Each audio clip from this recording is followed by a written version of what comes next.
You're standing in front of a mirror. You've changed your shirt 3 times. You smell faintly of something you paid way too much money for. You're about to go meet someone you like, and your heart is doing that stupid fluttering thing. Here's the part that should keep you up tonight. A human standing in almost that exact pose, doing almost that exact thing, was sweating it out 50,000 years ago. So how did ancient humans flirt? The short answer is exactly like you do. The long answer is so embarrassing that by the end of this video, you are going to want to apologize to your ancestors. Because the way ancient humans flirted is not some quaint, primitive thing we evolved past. It is the thing you did last Saturday. We just put it on an app. Let's start with the fact that makes the whole thing click into place. For a long time, people assumed romantic love was a modern invention, something poets cooked up, something Hollywood sold us, something our practical cave-dwelling ancestors were way too busy not getting eaten to bother with. Then 2 anthropologists, William Jankowiak and Helen Fisher, actually went looking. They studied 166 cultures around the world, and they found unmistakable evidence of romantic love, the longing, the obsession, the writing of terrible songs about one specific person. In 147 of them, 89%. And the handful where they didn't find it, those mostly just hadn't been studied closely enough yet. Love isn't a modern luxury. It's standard issue human equipment. Your ancestors pined. They yearned. They lay awake thinking about somebody 2 tenths over. You think your situationship is bad. Imagine having a crush and absolutely no way to text them. So you just have to lie there in the dark and feel it. But how love actually worked inside the brain, that's where it gets genuinely strange. Helen Fisher spent years putting people who had just fallen in love into brain scanners. And what lit up was not some soft, gentle greeting card corner of the brain. It was the same deep, ancient reward circuitry that fires when you crave food or money or,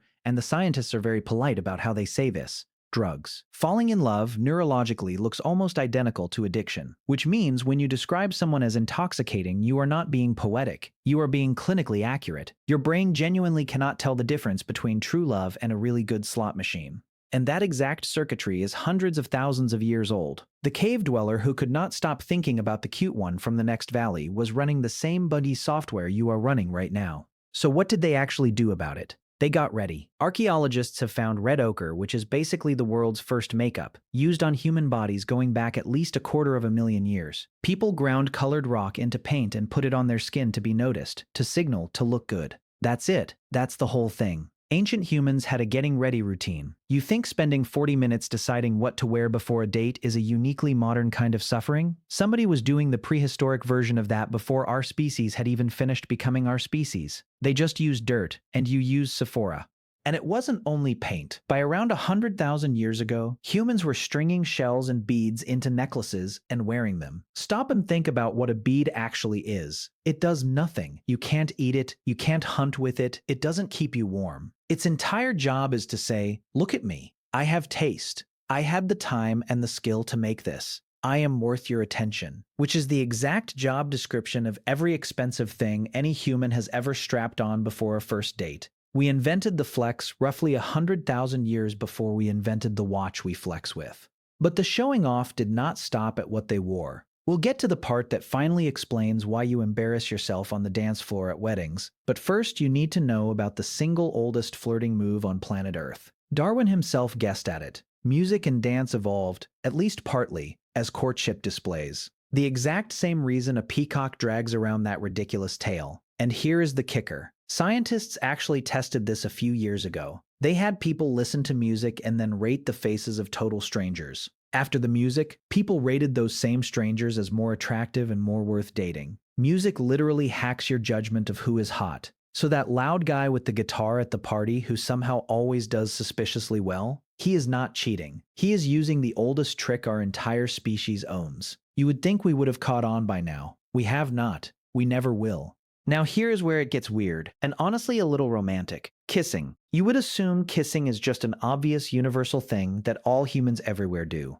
It is not. Only about half of human cultures actually kiss romantically. The rest find it kind of strange, or messy, or just don't bother. So kissing is not some hardwired human instinct. It's more like a regional habit, the way some places greet with a handshake and some go straight for the cheek. But where it does happen, it is ancient. A 2025 study traced the behavior back tens of millions of years, all the way to our great ape ancestors. And here is the genuinely jaw-dropping part.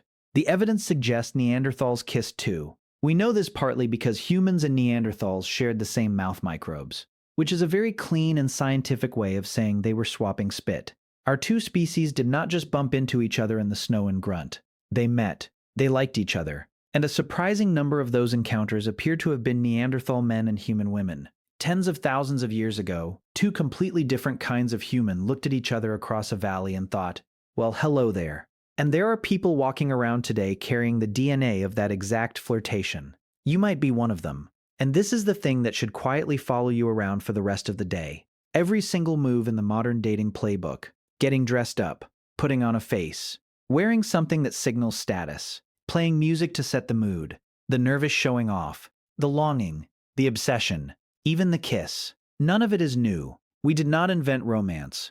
We inherited it, fully assembled, from people who were already doing it in firelight before written language even existed. We just added bad profile photos and a monthly subscription. A quick honest note before the end. This video pulls together anthropological and archaeological research for educational purposes, and it uses observations of modern hunter-gatherers as comparative models to understand ancient human behavior, not as definitive proof of exactly how all ancient humans lived across different time periods and geographies. The deep past gets reconstructed, not recorded, but the heart of it holds up. So go back to that person standing at the mirror, changing their shirt for the third time. Heart still doing the stupid flutter. That's you. And that is also somebody 50,000 years ago, painting their skin with red ochre, stringing on their best shell necklace, quietly hoping the cute one from the next valley actually shows up tonight. Same nerves, same hope, same ridiculous, wonderful, deeply human swing at being wanted. You are not the most advanced version of romance that has ever existed. You are just the most recent one. And honestly, your ancestor in the firelight would take one single look at your dating app and feel really, really sorry for you.